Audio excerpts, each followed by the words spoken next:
Baik, sebelumnya Assalamualaikum warahmatullahi wabarakatuh.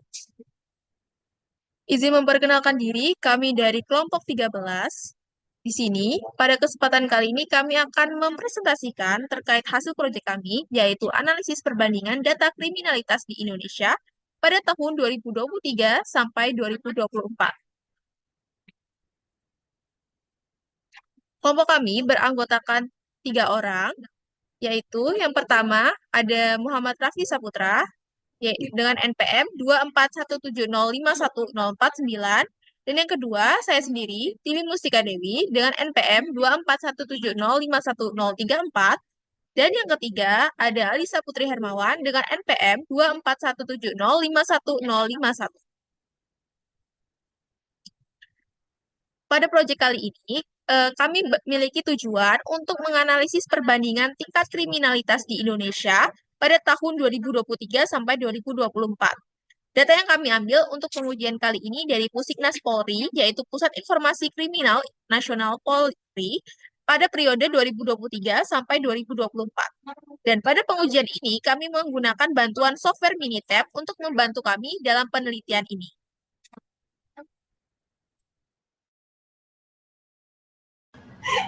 Oke, baik. Data yang kami ambil itu dari website ini ya, data kriminalitas periode 2023-2024. Oke, lanjut. Oke, di sini kami melakukan pembersihan data.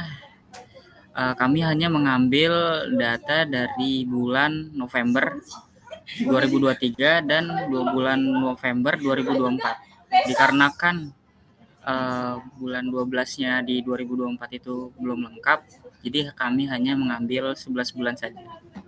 Oke, lanjut.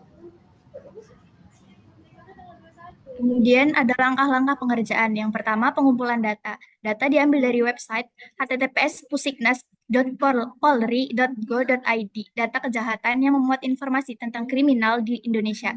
Data yang digunakan mencakup jumlah kasus kriminalitas dalam rentang waktu Januari hingga November 2023 dan Januari hingga November 2024. Yang kedua ada pembersihan data. Data yang diambil akan dibersihkan dari nilai yang hilang atau tidak relevan. Hanya data yang lengkap dan valid yang akan digunakan dalam analisis. Yang ketiga, analisis data menggunakan Minitab.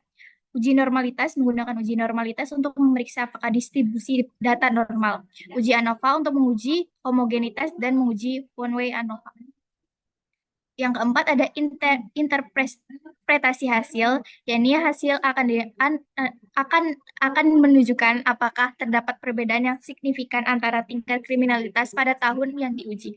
Jika hasil ANOVA menunjukkan nilai P kurang dari 0,05, maka dapat disimpulkan bahwa terdapat perbedaan yang signifikan antara tingkat kriminalitas pada tahun yang berbeda. Yang kelima, ada pembuatan video presentasi, yakni setelah analisis selesai, buat video presentasi yang menjelaskan judul proyek, tujuan, metode, langkah penelitian, hasil analisis, dan kesimpulan. Video ini diunggah ke YouTube sebagai bagian dari final project. Selanjutnya, ada uji normalitas. Uji normalitas ini bertujuan untuk memeriksa data apakah tingkat kriminalitas berdistribusi normal atau tidak.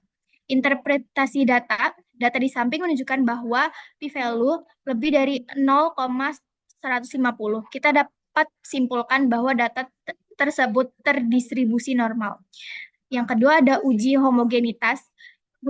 Uji homogenitas ini bertujuan untuk memeriksa variansi data antar kelompok sama atau tidak. Interpretasi datanya, data di samping menunjukkan bahwa p-value kurang dari 0,493 dari hasil tersebut, data itu homogen. Interpretasi datanya, pertama kita melakukan uji normalitas. Dari hasil tersebut, data menunjukkan terdistribusi normal.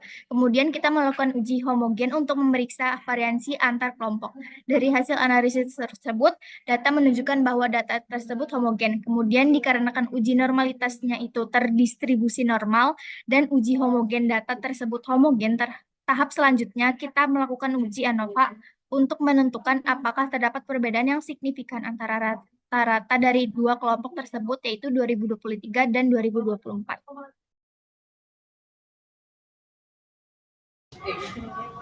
Oke, selanjutnya Di sini kami melakukan uji ANOVA. Berdasarkan hasil uji ANOVA yang dilakukan, diperoleh hasil sebagai berikut. Nilai p-value dari uji ANOVA adalah 0,032 dan p-value-nya kurang dari 0,050. Maka diterima H0, artinya terdapat perbedaan rata-rata dari tahun 2023 dan 2024. Oke, lanjut. Nah, kemudian diketahui DF1-nya itu sama dengan 1 dan DF2-nya sama dengan 19. Nah, selanjutnya didapatkan F-table sebesar 4,38. Diketahui nilai F hitungnya dari uji ANOVA adalah 5,29, sehingga F hitung lebih dari F-table, maka tolak H0, artinya terdapat perbedaan rata-rata dari tahun 2023 dan tahun 2024.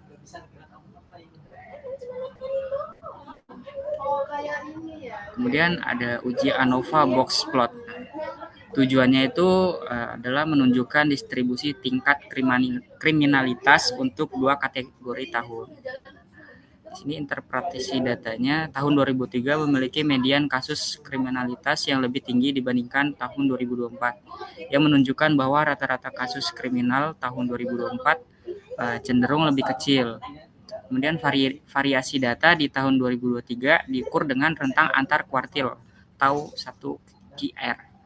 Tampak lebih kecil daripada tahun 2024, terlihat dari lebar kotak yang lebih kecil. Tahun 2023 memiliki distribusi yang lebih terpusat dan simetris dibandingkan tahun 2024 yang memiliki distribusi data yang lebih menyebar.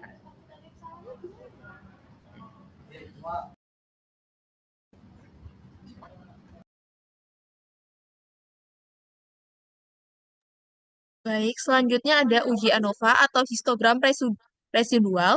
Nah, di sini terdapat histogram di mana tujuannya untuk menunjukkan distribusi selisih antara nilai observasi dan nilai yang diprediksi.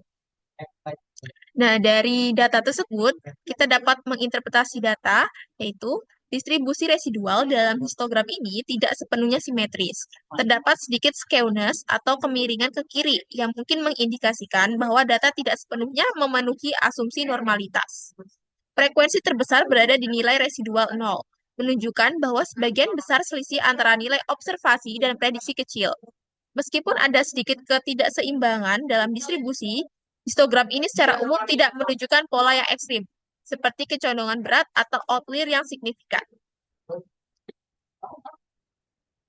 Nah, dari uji ANOVA yang telah dilakukan, dapat diinterpretasi menjadi analisis ini menunjukkan bahwa terdapat perbedaan distribusi jumlah kasus kriminalitas dua kelompok, yaitu tahun 2023 dan tahun 2024. Tahun 2023 memiliki median yang lebih tinggi dan distribusi yang lebih terpusat. Distribusi residual menunjukkan bahwa data tidak sepenuhnya normal, tetapi tidak menunjukkan deviasi yang signifikan dari normalitas. Nah, dari uji yang kita lakukan dari Minitep tersebut, dapat kita ambil kesimpulan umum, yaitu analisis ini menunjukkan bahwa terdapat perbedaan distribusi tingkat kriminalitas antara dua kelompok, yaitu tahun 2023 dan tahun 2024. Tahun 2023 memiliki median yang lebih tinggi dan distribusi yang lebih terpusat.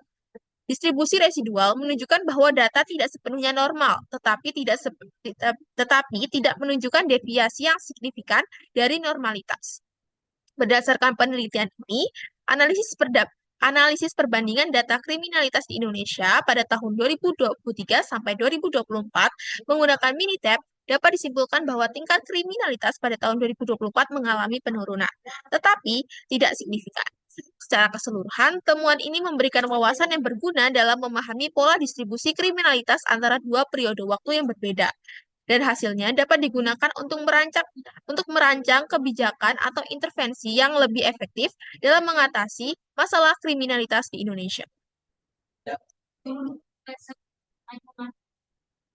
Selanjutnya di sini ada pembagian tugas, yakni yang pertama ada mencari data dan menyortirnya, yaitu dengan Rafli membuat PPT, dengan saya sendiri Alisa menguji Minitep Tiwi dan menginterpretasikan menginterpretasi datanya yaitu kita bertiga, Rafli, Tiwi, dan Alisa. Kemudian membuat kesimpulannya yaitu Rafli, Tiwi, dan Alisa.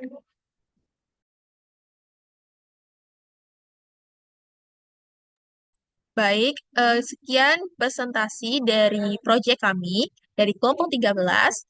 Kami mohon maaf jika ada salah kata atau hal yang kurang berkenan dan jika ada kritik dan saran kami sangat terbuka untuk hal tersebut. Kami akhiri. Wassalamualaikum warahmatullahi wabarakatuh. Selamat sore.